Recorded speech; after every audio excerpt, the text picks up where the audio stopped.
The 2021 Virtual Fitness and Recreation Industry Technology Summit is the only online summit in Australia that's 100% free. We know that between now and the 2nd of December, the Virtual Fitness and Recreation Technology Summit's 9 webinars will have educated you, inspired you, and helped your business. And we deliver the 2021 Virtual Fitness and Recreation Tech Summit thanks to our speakers. All of our speakers have agreed to give their presentations at no charge and allowed us to record the sessions for you. So we're super grateful for all of our speakers helping our industry in this time of craziness. We're also very grateful to our partners, sponsors, and our supporters. For without them, we could not deliver a virtual event, let alone a free virtual event. If you've missed any of the 5 webinars, or you want to catch any of the 5 pre-summit webinars, you can grab access to them plus the upcoming webinars at fitnessindustrytechsummit.com.au. Plus, when you use the code ACTIVE, you will save $100. So instead of $165, it's just $65 for a total of 15 webinars. You can watch them yourself, you can share them with your team, great value. Now, by the way, you also get access to this resource hub when you register for the face-to-face summit, which will be in February. And I'm really excited today to officially announce we have secured a keynote speaker for the event, Dan Monheit. Dan, his presentation is called Behavior Change in 2022. And he's on a mission to help more business leaders, marketers, and brands understand why people do things.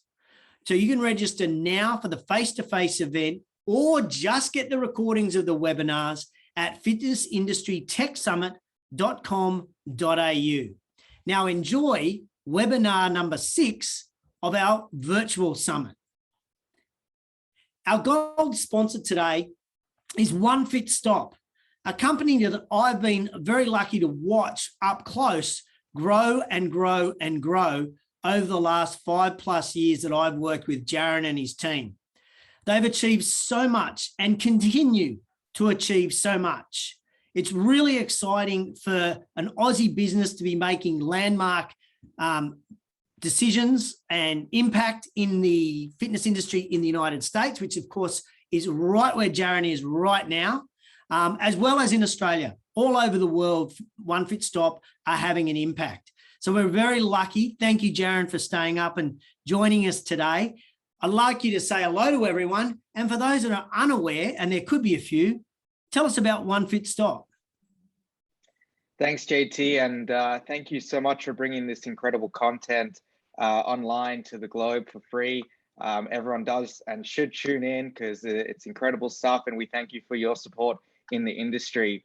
One Fit Stop is a membership management system and solution that supports both boutique operators as well as big box health clubs, both single location and multi-location businesses, from everything from the billing through the booking, scheduling, branded app experiences, digital content suite from live streaming to on-demand classes, and a whole full-fledged content suite, and an entire marketing automation and sales CRM. We really have built from the ground up an entire package to run a fitness business of the 21st century, and we are proud to support many businesses in the community across Asia Pacific, the United States, North America, and the rest of the world to centralize their systems and reduce that technical debt that we've seen so many times get out of hand now in our sector. And we're really passionate here at One Fit Stop about creating exemplary member experiences. And we do that by listening A, to our customers, and B, starting from the ground up, looking at all of those user experiences from the app experiences through to the web integrations, and even what it looks and feels like when they're checking into your facilities. And everything needs to be consistent and easy to use and understand. The goal is that you can reduce your overheads, reduce your administration work if you just allow your members to do certain things self-service in your organizations, And you can do that in a highly branded and customized experience where One Fit Stop does not put our logo anywhere, where we really value the ownership of your clientele to your business. And we don't want to get involved in that relationship. We are merely a facilitator in that relationship. So what I wanted to do briefly today is share with you, I'll share my screen now, a quick glimpse of what our branded member app experience looks like, and some of those opportunities that you would have by using the One Fit Stop technology. Hopefully you can see this all here, and you can see this is the branded app experience, allowing me to access a single location in your brand or multiple locations across your corporate network. I'm just going to go through really briefly, but of course you can do all of your booking and scheduling functions, going through to the Explore tab, booking a class, choosing your day, waitlist functionality, spot booking functionality for indoor cycling and other activities where you want to select a spot, through to workshops and events and privates and everything else in between. So you can see here, I've actually booked this class and it will show up on my home screen at the front. And if it's a live stream class, the experience is actually really similar because the booking workflow is the same. It will indicate that it's a live class, except underneath the booking, you'll have a button to join the Zoom if it's a Zoom live stream, or if it's a broadcast, we do support broadcasts with unlimited users and multiple camera feeds, etc. if you're going to do a full production live stream. And then you can start to see some of the membership management experiences built in from, okay, how many milestone awards and stats do you have? Do you need to refer a friend, purchase a gift card, sign a membership agreement, check in with our contactless QR codes, full push notification, SMS and email communication. And when it comes to that digital and integrated content suite, we do more than just videos on demand. We do articles, recipes, audio series and workouts releasing soon, adding content to your own mini playlist and marking content as complete.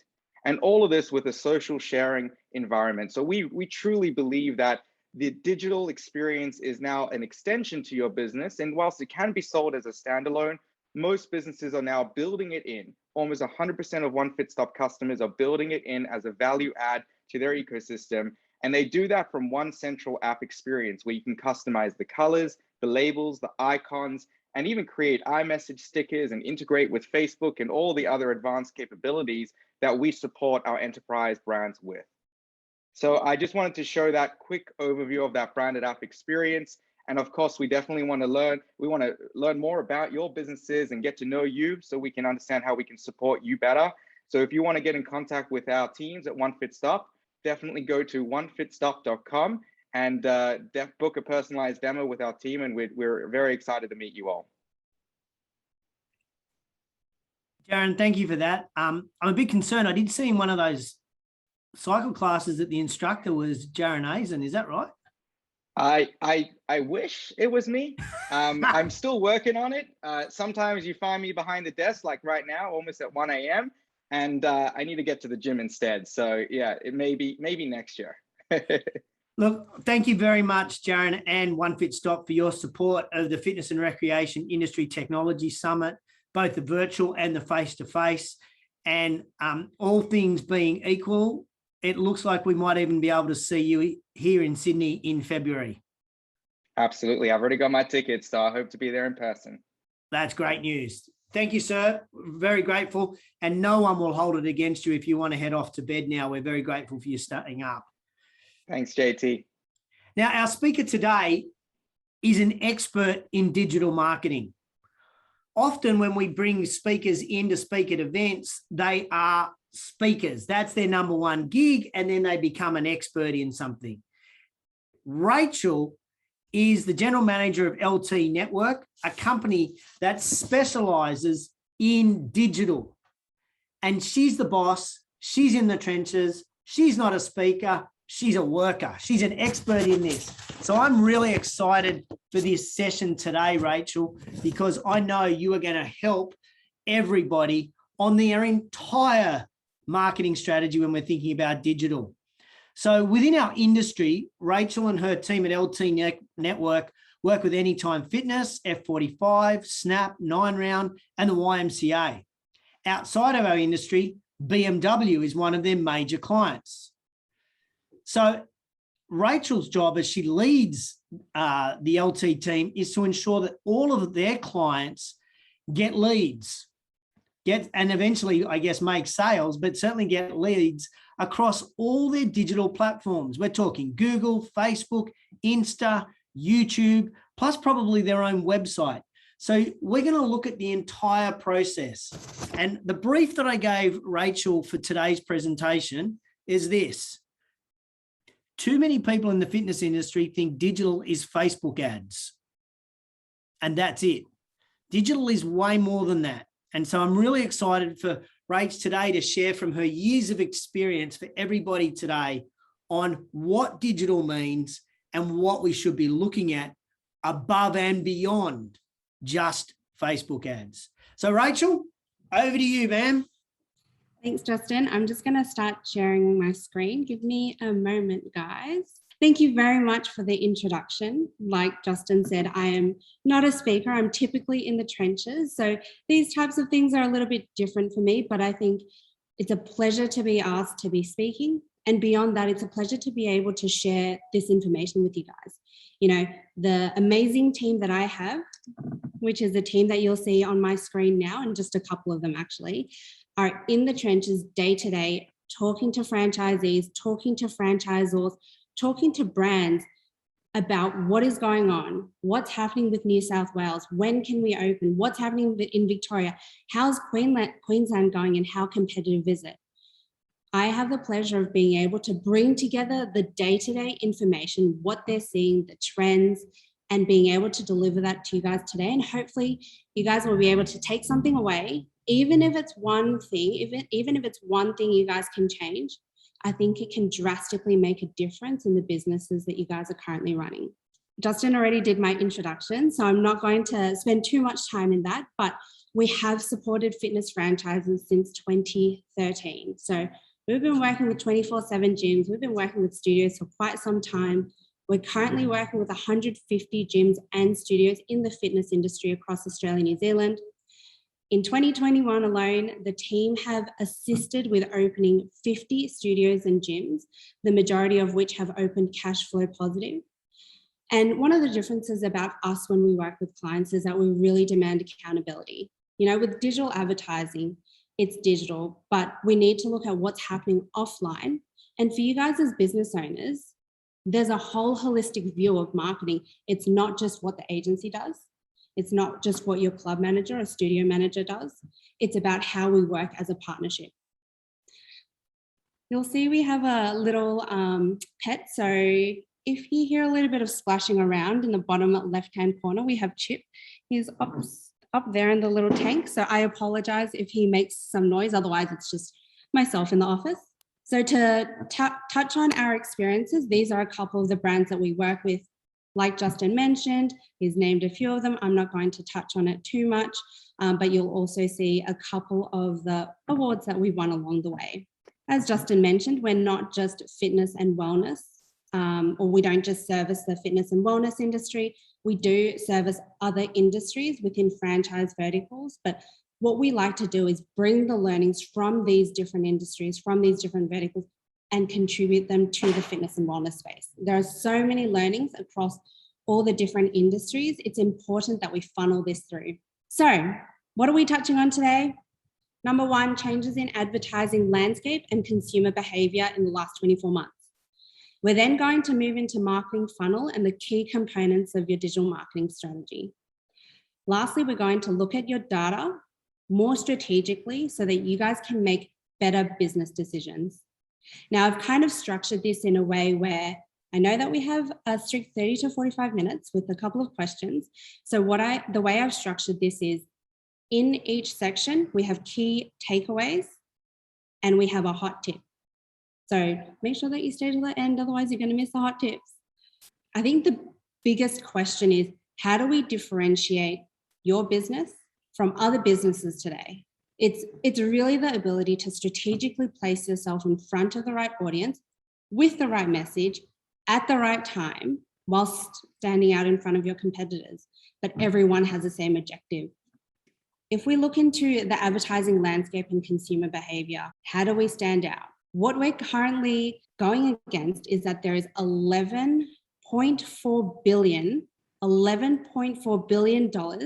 spent purely on digital advertising in Australia in the last financial year. Given this is, with COVID happening and lockdowns and snap lockdowns, I'm stuck in Melbourne. So for those of you in Melbourne, I sympathise for you, but haircuts all around tomorrow, I'm sure. $11.4 billion spent purely on advertising in 1 year in Australia, digital advertising, 24% increase from last year. If we look at that distribution of ad spend, the trends show what you see on the screen now. 53% of that is spent on Google networks. That includes search, display, YouTube, local campaigns. 28% of that digital advertising spend has gone towards Facebook. So like Justin mentioned at the start, digital advertising is not just Facebook ads.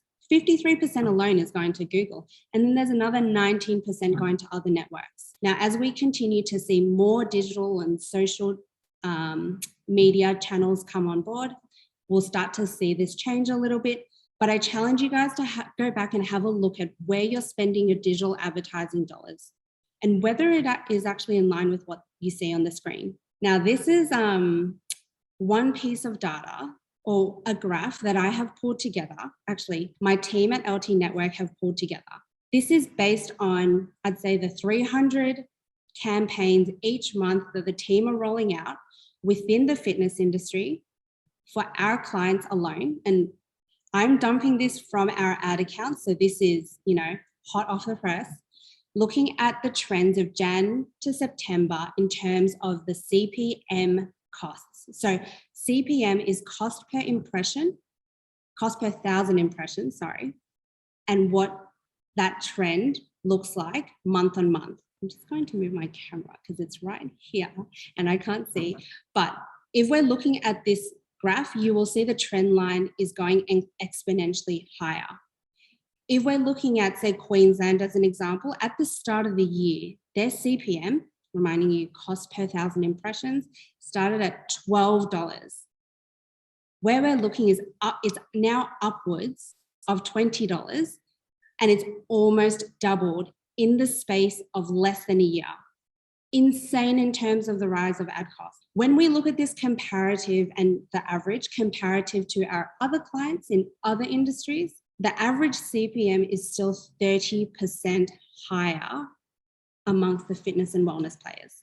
So that gives you guys an example of how advertising costs have trended. If we continue to look at this graph, you will see the majority of the states are trending up, but a nice little feature is that Vic and New South Wales in the last month have trended down, or they're trending down. Why are they trending down? What has caused this? We obviously know that there have been the lockdowns, but we're coming back into openings. This is a graph that I've pulled from Google Trends.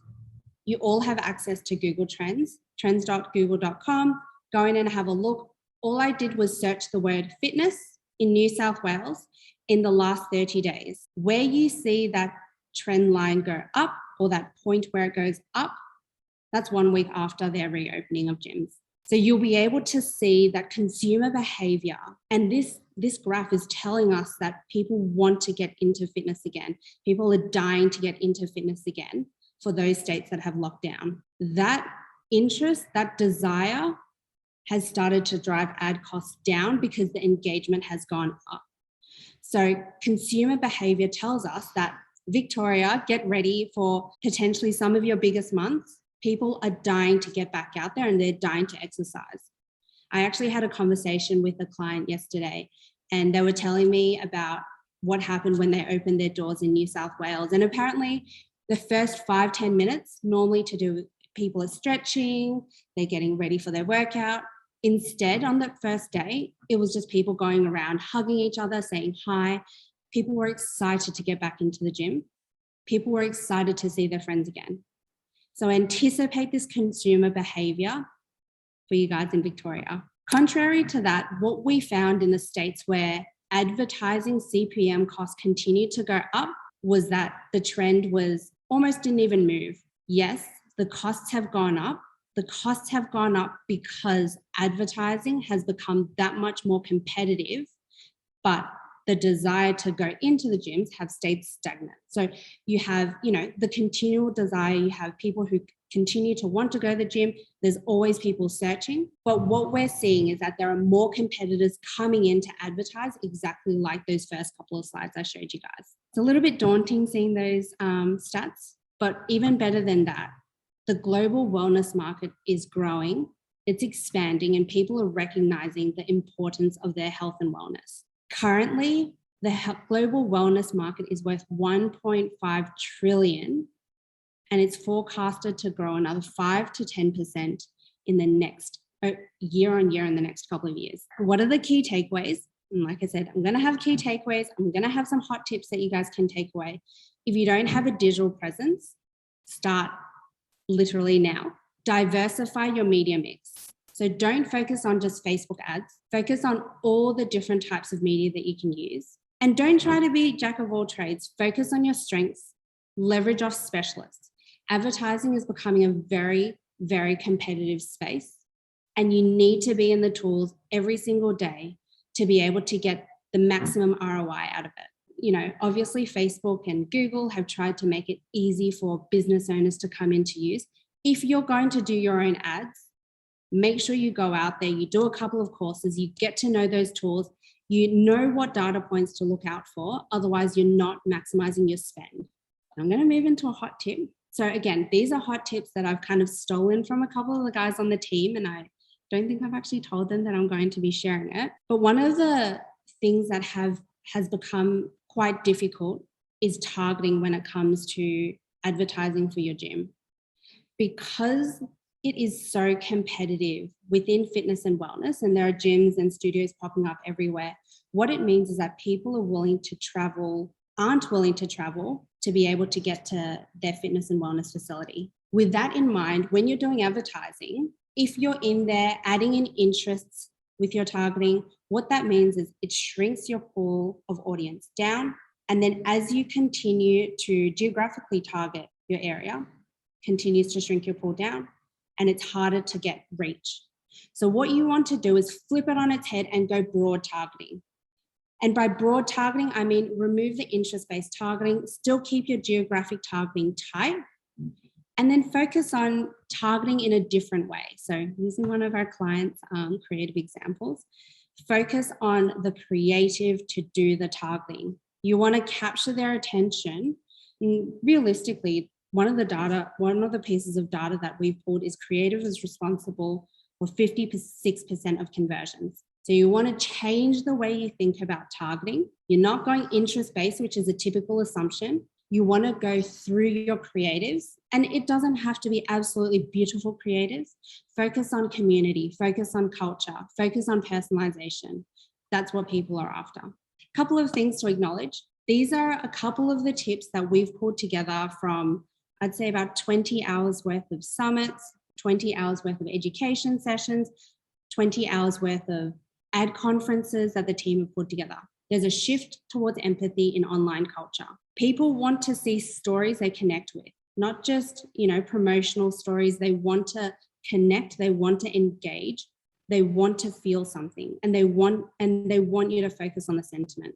We've just recently seen one of our clients do a testimonial campaign, and their reach and engagement is higher than we've ever seen before. It has doubled, tripled where they were at the start of this year. So focus on the sentiment.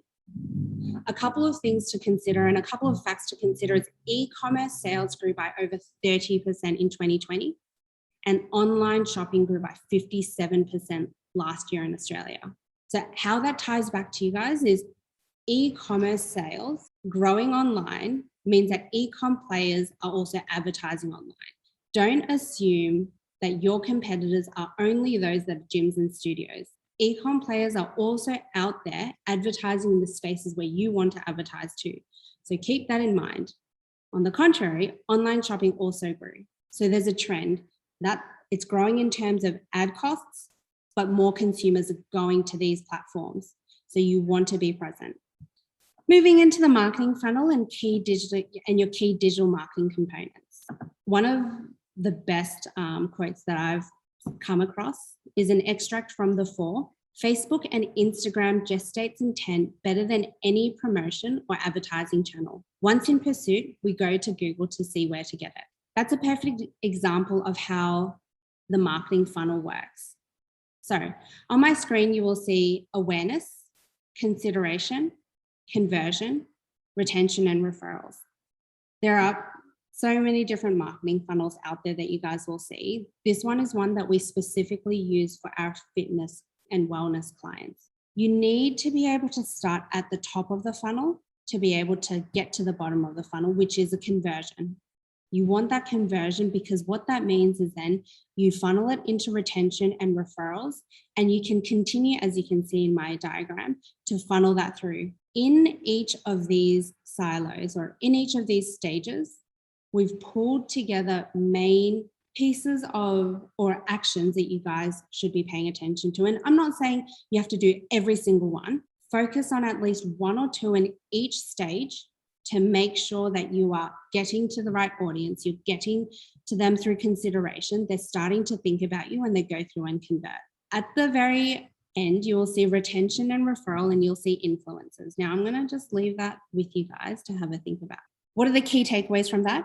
Get your foundations right. So by foundations, I mean, you need to be able to set up, going back to it, your brand, your website. In consideration, you need to be able to set up great organic content. You need to be able to get those reviews on Google My Business and maintain it. Maintaining it is a massive point in which a lot of owners miss. If there's a bad review, don't leave it. Jump on and respond. Show them that you're actively there. Show them that you're responding. Show them that you're listening. And then in conversions, you want to make sure that you're signing them up and you're building those funnels in to be able to do so. Retention and referrals is where it's at, because we all know that it is much more cost effective to retain your current customers and then get referrals off them, as opposed to have lots of leavers and then have to find lots of joiners. Be intentional in each stage of the funnel. If you're not intentional, then you're doing things for the sake of doing things. And people may not necessarily react because they don't understand the point of why you're doing it, or they might not feel the emotions of why you're doing it. And then the last one is make your product the center of what you do and go from there. You need to know what value you're creating for a customer. You need to know why they should come to you, and you need to be able to tell them, this is exactly what I can do for you. If you don't have those right, then you can always try to get to consideration and conversion, but it makes those stages of that funnel so much more expensive, and you have to spend so much more time in those phases. Hot tip, and this one looks complex, don't let it scare you. This is a nurturing funnel that we created for one of our clients. Screenshot it if you want to, take it away, fill in the gaps. What this is a learning that we've taken from one of our e-com clients in the automotive industry. There are so many abandoned carts, and when we translate it to the fitness industry, there are so many people who go to your website, they go to sign up, but then they leave. We don't want to lose their data once they leave. We want to be able to understand why they've left, and if they've left, if there's any way that we can get in touch with them or anything we can give them to make sure that they sign up. The number of abandoned carts sits probably around the 40 to 50%. And of that 40 to 50%, you have the opportunity to close up to 60% of them purely by setting up nurturing funnels and processes that are automated so that you guys don't have to spend the time trying to call them up. I was talking to a client a couple of weeks ago, and they said, no one is picking up the phone. They submit their details, but once I give them a call, no one's picking up. And I was like, look at all the spam that is going out at the moment in terms of spam calls, spam messages. What you need to do is you need to set the precedence of what's happening. So as soon as they submit the lead, tell them that you're going to give them a call, even give them a phone number that you're going to call from. Set up an SMS, set up an email. And then if they want to, they'll get that email saying, hey, I'm going to give you a call within the next 24 hours. If they can't make that time, give them options. Give them options to choose a time that suits them. Make it easier on yourself to close these leads, as opposed to having to spend countless hours following them up when there are simple changes that you can make. So a couple of things to acknowledge and a couple of things to consider. Again, data that we've pulled and information that we've pulled from all the resources we have available to us. We know that retention and referrals cost less to maintain and convert. That's an easy one. I told you guys to attend to influencers before, but prior to influencers being an Instagram thing, or prior to influencers suggesting that, you know, it's an Instagram model with 10,000 followers, influencers were just people who had influence. They don't need to have 10,000 followers. If one of your, or even two of your studio members, club members have influence on 2 people, that already turns into 3 people. And then you multiply that out, and that's influence in its own. So, you know, you might think, oh, I need to get an influencer to help to promote my brand. You don't have to. Look at who's already in your studio. Look at who's already in your gym. They can influence friends and family, mums and dads, sisters and brothers. Going back to referrals, don't go on the natural assumption of what we think is influencers today. Look at what you have currently available and take advantage of that. Another one, and tricky with iOS 14, but more brands are now focusing on awareness over conversions and traffic due to tracking issues. So 12 months ago, we were focusing on conversion-based ads. Now it's about adding that layer of awareness and making sure that you have a good balance in between the two. It's not about one or the other. It's about making sure that you have those points where people can be aware of what you do so that they can then go through those phases of consideration. And looking down below, things to consider, 90% of consumers haven't made up their mind prior to searching. So when they come to researching, you want to make sure that you are front of mind. You are there for them to consider, for them to then convert. And then remember that your channels are not isolated. So what you do with your website is not isolated to what you do in advertising and what you do with your retentions and referrals. Think of it more holistically. Your marketing is not just Facebook, Instagram, flyers, posters. How does it all tie into each other? And how do they leverage off each other? A couple of the other things to consider, 90% of your consumers read online reviews before visiting a business. So how are you keeping all those reviews up to date, and how are you keeping new ones coming in? And then the last one is combinations of branded and community content generate the most conversions. I always get the question of, oh, well, you know, are we doing advertising focused on our club members? It's not just about the one club member, because what we've learned is that you need the branding there so that they have the association with the brand, and it's not just looking at people. What we want to be able to create is brand recall, not recognition. And the one thing that I learned from my marketing degree, or one of the main things I learned from my marketing degree, the difference between recall and recognition. If I ask you guys, name a fitness clothing brand, typically it's Nike, it's Adidas. If I drive down the road, I know we have a Bonds down here. So as I drive down, maybe I'll think then Bonds, but that's recognition because I've driven by, I saw it, I recognized it. We want to be able to create brand recall for consumers. So then when they think, oh, I want to join a gym, immediately, like Nike, they think of you guys. Combination of brand and community is so important in combination with each other to be able to create that conversion. So don't just do one or the other. Okay, so moving into the last slide, using your data more strategically. I love this section because I love my numbers, and I always get asked the question of why can't I just post to Facebook and Instagram at the same time? What I did was I pulled some data from this is one of our clients, and I looked at their data on Facebook. I looked at their data on Instagram. Clients can ask us, why can't I post it at the same time? My answer is look at the data. If I was to post at, typically people say Monday at 7 p.m., that's fine. But then when I look at when people are engaged with their Facebook data for this club/studio in particular, their highest engaged time is Wednesday at 12 p.m. So if you know that your content that you've specifically curated, you've spent a little bit of time developing, and you're about to post it. And I had that question of why can't I post at the same time? Why would you post it at the same time, knowing that your most engaged time is at Wednesday, 12 p.m. and Monday, 8 p.m.? That 2 minutes, that difference of 2 minutes, scheduling one to Instagram, scheduling it to Facebook at a different time as opposed to at the same time, can create the biggest difference in terms of engagement. It is the most simple thing that you guys can do to be able to increase your conversions and increase your engagement. Looking down the times, there are some times that are the same, sometimes that are different. Acknowledge the differences and take advantage and use your channels. If, I then go to look at a client's content and there's no engagement, that's the first thing I ask. Are you looking at your data? What does your data tell us? When should you be engaging? When are people looking at what you're doing? I know personally from my standpoint that when I'm scrolling through Instagram, that's typically late at night. And I'm typically not even on it throughout the day because I'm busy at work.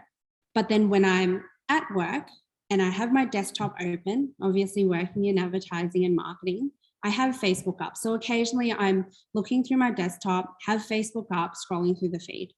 Look at your consumer behavior, look at the data and get to them at those points. I would expect none of you guys to, walk down the street to do a flyer handout when there's no one there. When we were able to go to Flinders Street Station and hand out flyers, you'd go there when the traffic was highest and you'd look at the data and then you'd go there. So treat digital exactly the same way. Going into looking at your data, continuing with Google My Business, we refer to it as GMB. It is one of the most essential parts of any business's online presence. It's the first place people go when they go to research you, and reminding you guys that 90% of consumers have not made up their mind when they initially go to search. So keep your information up to date, and I'm going to show you guys why. I know that actually there's another session by Margaret Ornsby coming up in another couple of weeks, which I'll let Justin touch on. And she's going to take you through all of this, but I'm going to show you guys very high level why. This is a piece of data that I pulled from a 24/7 gym, one of our clients, looking at how customers search your business. And this is a piece of data that you can get from your GMB, Google My Business. In the last 30 days, they had 1,600 searches directly for their business, their 24/7 gym. There was 9,000 in discovery. And when I say in discovery, what that is people just in the area searching for fitness gym. 9,000 people searching that. If I was to tell you that 9,000 people were going to walk down the street past your gym who have interest in it, you're going to make sure that your gym looks absolutely amazing. Your signage is there, your doors are open, your manager is, there at the desk to talk to people. So how are you putting that same attention to what is on your GMB? If there's 9,000 people searching for that in 30 days, that would drastically change how you look at your Google My Business profile. Look at the data, understand where people are looking at you, and look at your marketing holistically to say, okay, how do I treat these 9,000 views as if I were in person or offline? What are the key takeaways? Like I mentioned, use your data. Work smarter, not harder. Like I said with the difference with Facebook and Instagram data. Those key points of data will only take up an additional 2 more minutes, and you can drastically change how people engage with your content, how your potential clients and customers can engage with your content. And the last one is going back to review your data. I know data is, difficult to find at times, difficult to understand which points to look at. Get in touch with us. We can show you where to look, and then you can make better business decisions day to day so that you're making your life easier. You're getting more rewards out of everything that you're doing. And it goes back to using your data. Your data is so important. The hot tip that I have, going back to Google My Business and, making sure that you attend that session with Margaret Ornsby. Look at where people are traveling from to get to you. This is an example of, again, one of the clients that we work with, and they have a gym. The majority of people who are searching for direction requests are from the postcode 4110. What you will see, and the typical thing that advertisers do, or that we do, or not we do, but that gym owners do when they go to target, geographically target through advertising, is to just drop a radius down 3, 5, 10 Ks, but a round circle. Consumer behavior does not travel that way, and we don't travel that way. I did a opening campaign for a gym about 5 years ago. It's been some time now. And they were placed in Fitzroy. Some of you guys would know where that is if you guys are from Melbourne. People were traveling from 10 Ks out because it was easy for them to get to the studio on the highway. The natural assumption is, oh, people aren't willing to travel more than 1, 2, 3, 4K. Don't go on assumptions. Look at your data and look at where people are traveling from to get to you, so that you can target more effectively and use data like this to be able to drive where you're doing flyer drops, if you're doing flyer drops, or where you're doing certain campaigns, or where you're doing, certain advertising referring to what postcode they're from. Look at your Google My Business direction requests to be able to help you drive this knowledge and help you drive your intentional actions. So, things to acknowledge, exactly what I just said. Customers don't just come from a round radius. They travel based on what is convenient. So think about that. The next one is the way users interact with content on each platform is different. The way you interact with Facebook is different to Instagram for those that are younger. The way you interact with TikTok is different to Snapchat. The way you interact with an email is different to how you interact with a landing page. I actually had one client say, I want a QR code on my landing page. And I thought, but the QR code is to drive you to a landing page. So why would you put it on the landing page? There are a couple of things that we, again, assume. QR codes are hot right now, so let's put QR codes everywhere. Not if it's not on the right platforms. A couple of pieces of data to consider. Going back to searches, 84% of all searches focus on discovery. That's in line with that 9,000 that searched in discovery phase through that Google My Business that I showed you guys. Reminding you guys that discovery is just looking up fitness, gym, my area. It's not even looking for a brand specifically. So make sure that you guys are up there. You guys are putting yourself as an option and you're available for people to consider when they're going through the awareness phase. In the case where you're doing this effectively, if you are absolutely on point with your GMB listing, one of the things that I had in the awareness phase was SEO. And SEO is, everyone knows, a long-winded process of having to constantly update. It's not for the short-term player.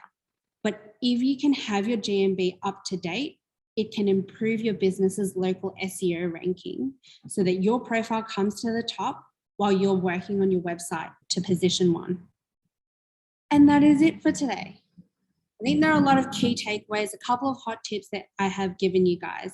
There may be a couple of questions, so I'm going to, I think Justin's popping up now. I am. I got a couple of questions for you, and then first one is, have you had any success in campaigns to drive reviews? That's a good question. In terms of campaigns driving reviews, we have never had as much success doing advertising for it than having an actual gym owner or club manager actually talk to the members that come through. I was hoping you'd say that. Yeah, I mean, we did a campaign with a club about 3 years ago, and we said, we're not going to touch advertising. We're only going to do retargeting. We want you to talk to every single person that comes in. We're going to give up a competition. We're going to give something away. Talk to every single person and then walk around the gym and ask them if they want to win this prize. All they need to do in exchange is just fill out this review in this iPad right now. Their retention rate for that month skyrocketed. Their referrals for that month skyrocketed. We captured all of those interested people who were in that consideration phase through advertising at a low cost of advertising, and they were able to grow their club then. And I think that to this day is one of their biggest months they've ever experienced. And I can back that up, Rachel. I was speaking with a Rex Roundtable member today in the United States, marketing manager there, and he was telling us about one of his clubs where they focused solely on reviews, Google reviews for a month. And they took their star rating from 3.1 to 4.6. And so that was back in June. And every month since, they've got 55 clubs. That particular club has topped the number of organic leads coming in. So it's kind of this gold mine that no one really looks at, isn't it? 100%. It's that local SEO ranking that I mentioned about 2 minutes ago. It's exactly that. SEO is, it is such a long process, and the way that you can get across that, or you can beat that, is focusing on your GMB, focusing on those reviews, making sure that you have and you are presenting yourself in the most positive light ever. You don't necessarily want that 5 stars and just 2 reviews, because then people look at that and think, well, it's only 2 reviews, it's only friends and family. But then you see 4.6, 4.8, and you see 100 reviews, and you think, oh, well, it's probably just one person that was disgruntled because they wanted to be disgruntled and everyone else loves it. Therefore, I'm going to go there. Great. And I just love the fact that you told us we need to go out and talk to members to get reviews. I think that's fantastic. Now, Jamie asks a question. I hope you understand this, because I don't. Can you provide any tips on the creative content in an awareness traffic campaign versus a conversion campaign? In terms of awareness traffic, conversion campaign, awareness is about your brand. Conversion is about that local identity, creating that emotion, showing off your community. So awareness, you want to say, this is our brand, this is who we are, this is what we do. You want to have some slick images there, obviously, still communicating the message of whatever your offering is. So whether you're a studio, whether you're a gym, making sure that it's very obvious. But then in those conversions, you want to highlight on the community that you have, why they should join the gym or studio, and what's going to change their life when they join you. Does that make sense? That does. Hope that makes sense, Jamie. Jamie's got another question on geo-targeting. Yep. Geo-targeting means a smaller audience. Is there a threshold audience size for efficient Facebook plus Insta and Google ads? I think this one's a tricky one because it depends on where you're located, whether it's regional, whether it's metro. I mean, we can drop a 1K radius in metro and you're hitting 50,000 people. In terms of threshold, you really don't want to go under that 2,000 to 5,000, because what it does is your pool is so small, you're not targeting enough people. And that really only happens when you're really regional. Our recommendation is always Google ads. You have a further geo-targeting that you would set, as opposed to Facebook, because Google is very much about intent. So, and by intent, I mean, people are, and going back to searching fitness, gym, fitness studio. They already have the intention to join. So they're already in that consideration phase. If they're in that consideration phase, they're likely to come from further, or they're more likely to convert. So you want to have that pool in Google ads that's a little bit larger, whereas in Facebook, you're really hitting them at the awareness stage, unless you're doing a bit of retargeting through custom audiences, which is a little bit more complex. But if you're going through that awareness phase on the Facebook side, you do want to go a little bit tighter, with the retargeting being a little bit further. I hope that makes sense. That did. That was a really good summary. Well done. I hope that helped, Jamie. I know you're still on, so please pop any comments in the chat box. Rachel, I got a question without notice. Sure. There was a spike in, I think, your second or third graph in June. Yes. What happened in June for that big spike? God, this is actually a great question, and one that I forgot to touch on. End of financial year. Oh, wow. E-commerce players, because and I said before, our competitors aren't just gyms. They're not just studios. They're not just fitness and wellness players. They're everyone advertising, and everyone advertising is athleisure. It's, gym equipment. It's everything on the market. And what we see at end of financial year is every single store from left to right is doing a sale. If they're doing a sale, they're advertising online. And this is what we're anticipating for Black Friday. Ad costs are going to go up in November because every store is majority of stores are going to come online. They're going to advertise, and it's going to spike costs because our competitors go from this to e-com, increasing all of our ad costs.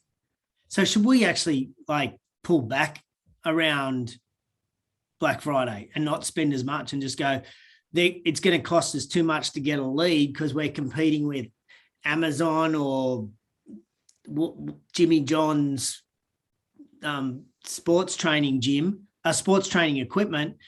So are we better to pull back then?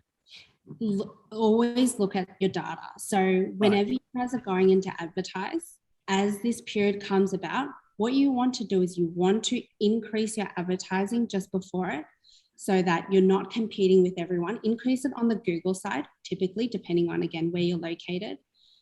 And then as soon as the costs get to a point, everyone should set a ceiling of how much they're willing to pay for a lead. Typically in the fitness industry, 30% conversion rate of a lead. And then if you then add on the cost of that, you will then be able to attribute the cost of a member from a lead. So set a ceiling of how much you're willing to pay for a lead and pull back where you need to. Anyone working with any agencies, or if you guys are doing advertising on your own, look daily at that data. And if it gets to too much, pull it back, focus your attention on retention and referral, and then come back in December. Boxing Day has somewhat become a great day for, the fitness industry. It is another point in which the ad costs scale up, but not nearly as much as Black Friday. So save your money for a little bit later so that you can spend it there and get more cost-effective leads. That's even in Australia, Black Friday. Black Friday has gone off in Australia. It's insane. Isn't that interesting? Yeah, I've watched the trends over the last 5-6 years. And, 5-6 years, Black Friday wasn't a thing. Even, 3 years, gyms, fitness studios only just started doing advertising for it. And e-com players only came online just recently. But then last year, because all consumers were driven into their homes, everyone started their own e-com store. It drove everyone to want to do a big sale and find an excuse for a sale. And now it's massive in Australia. Wow. All right. I noticed on I think it was your second slide, that you are a Facebook partner. Yes, we are.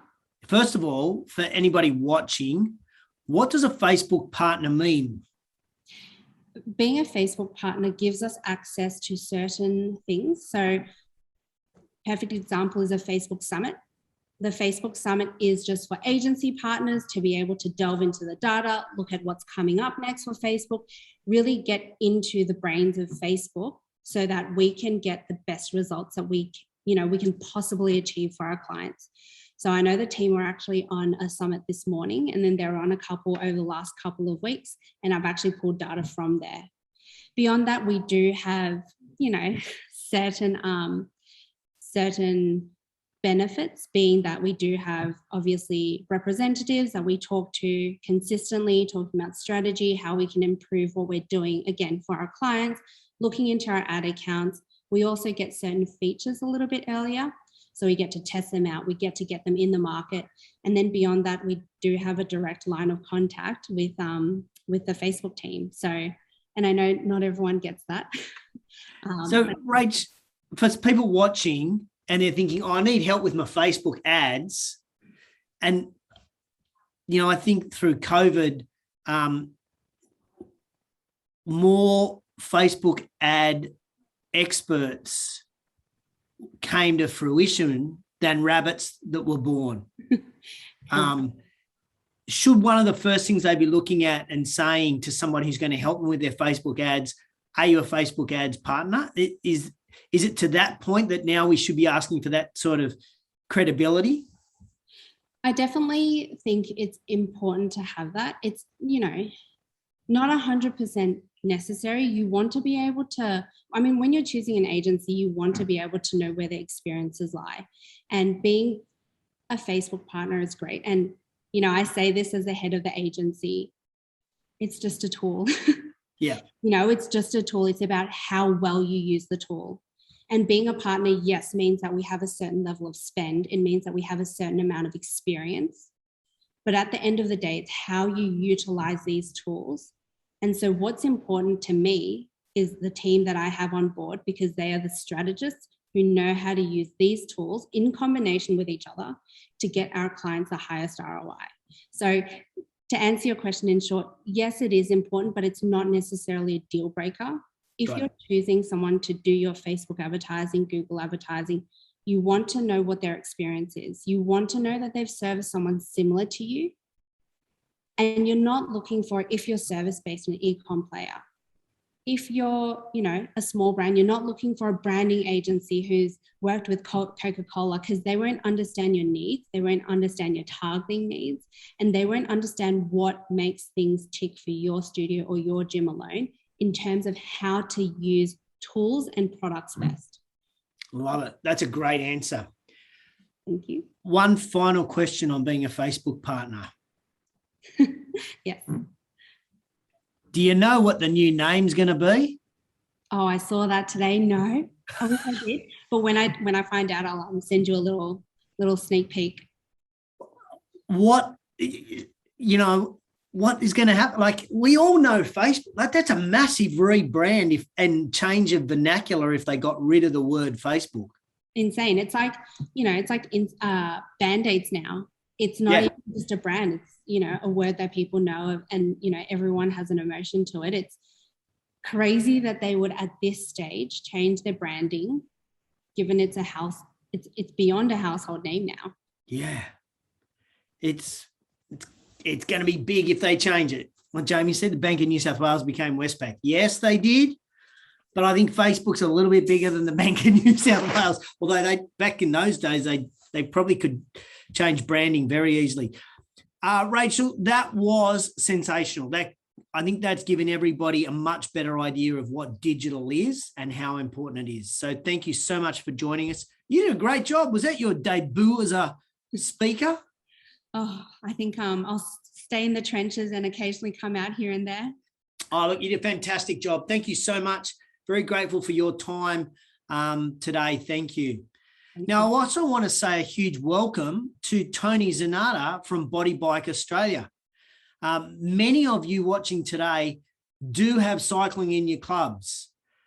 You've got either cycles on the floor, and we're seeing cycles pop up all over gyms now, not just in cycle rooms and not just in cardio areas. They're in functional spaces. They are literally everywhere. So you are going to want to listen to Tony from Body Bike Australia, because Tony knows just a lot about indoor cycling bikes. Welcome, Tony. I like that. Thanks, JT. And I just want to say as well, Rachel, awesome work. I was sitting here on mute the whole time watching, and I've even taken some stuff away from me to sort out in this place. So thank you as well. Thank you. Guys, I'm going to give you a brief overview of Body Bike. So the Earth is revolving around the sun. The moon is revolving around the Earth. Body Bike's world is revolving around indoor bikes. Bikes are what we do, nothing else. There are no lapses in our concentration. We're focused. We're specialised, and we stay completely dedicated. We don't want to do it all. We just want to do bikes. That's our secret. And that's why we excel in developing, designing, and producing the world's best indoor bikes. Just got a short little video here that I'd like to show you guys. Every quest starts within ourselves as we struggle for change. We use the best to provide you with the perfect ride.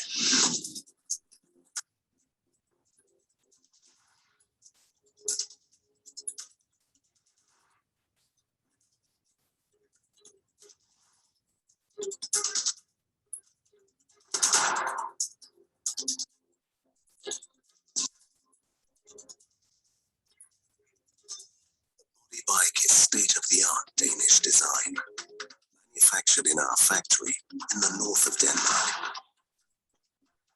Here, every bike is built by hand. Every little detail cared for. To give you the perfect fit.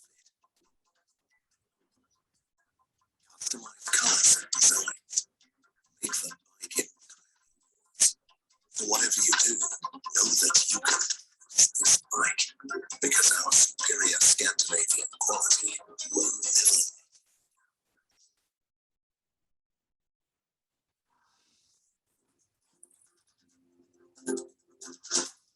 Journey to become what you aspire to be. With just a few adjustments, adapt your bike to your body and get that perfect fit. Work harder, connect. Because everything you do connects you to virtually everything and everyone. You are free to explore a whole new world of challenges through Bluetooth and Plus. Body Bike transmits your performance data to your smartphone, tablet, and numerous virtual options. It's the first high-quality bike to let you recharge as you work hard. Can you handle the best? Body Bike. Your bike. Your ride. Wow, that was pretty cool. Denmark, the Danish people, we do some interesting stuff over there. The quality that we bring out here in Australia, we believe is it's the best that's out there.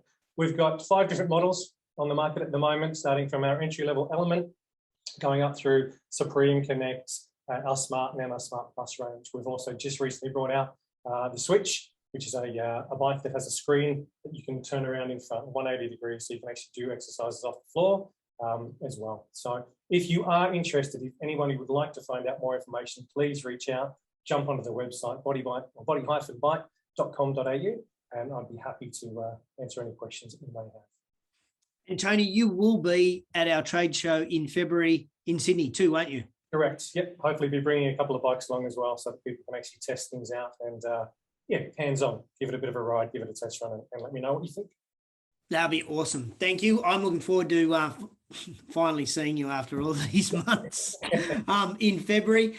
With the bikes, I'll be sure to jump on one and give it a crack in one of our breaks. So thank you, sir. Thank you to Jaron also earlier. And again, thanks, Rachel, for a tremendous presentation with some eye-opening data and statistics around digital and what we should be doing. Rachel also mentioned in 2 weeks our next webinar, which is with Margaret Ornsby. And if in fact COVID did us any favors by cancelling our face-to-face this year, what it allowed us to do is actually switch Rachel and Margaret around in presentations. And it was perfect to have Rachel now first and Margaret coming in second, because she is going to be talking about Google My Business. Margaret is going to cover how Google My Business can be more important than the homepage of your website, getting better results on Google, using it other than just a search engine, common gotchas that may cause your listing to get suspended, handling those customer reviews, and how your website can actually make or break your Google listing. You will walk away from the session in 2 weeks with a checklist for ensuring your Google My Business listing can do more than its fair share of heavy lifting to help you get new members. And if you're wondering how I found Margaret, I Googled Google My Business expert in Australia, and she came up. So that's how we found her. So she must be good if she comes top of the organic search under those words. That webinar, Thursday, the 4th of November at 3:30 p.m. You can register, it's free. So you just go to fitnessindustrytechsummit.com.au/Fritz 2021. It's just up the top on the page. If you would like access to any of the replays, you can also explore the website and it'll take you to where you can register to get all of the replays, as well as register to attend the face-to-face event. We will be releasing the final speakers and the final 2 days now. We've expanded to now 2 days, so that's a big announcement, also yet to be formally announced. And that'll be coming out in the next 2 weeks as well. So again, I want to say a huge thanks to our partners, our sponsors, our supporters, and our speakers for helping us to deliver the gift of education to the fitness industry. If you got any value out of today's presentation, please, please, please tell your friends, your industry colleagues that the 2021 Virtual Fitness and Recreation Industry Technology Summit is on, and it is free, and it will help strengthen their businesses in relation to technology. So thank you for joining us. We'll see you at 3:30 in 2 weeks' time. That's November the 4th. In the meantime, keep washing your hands, wear a mask if you have to, stay safe, and remember, please stay physically distant, but not socially distant. We'll see you on the 4th of November.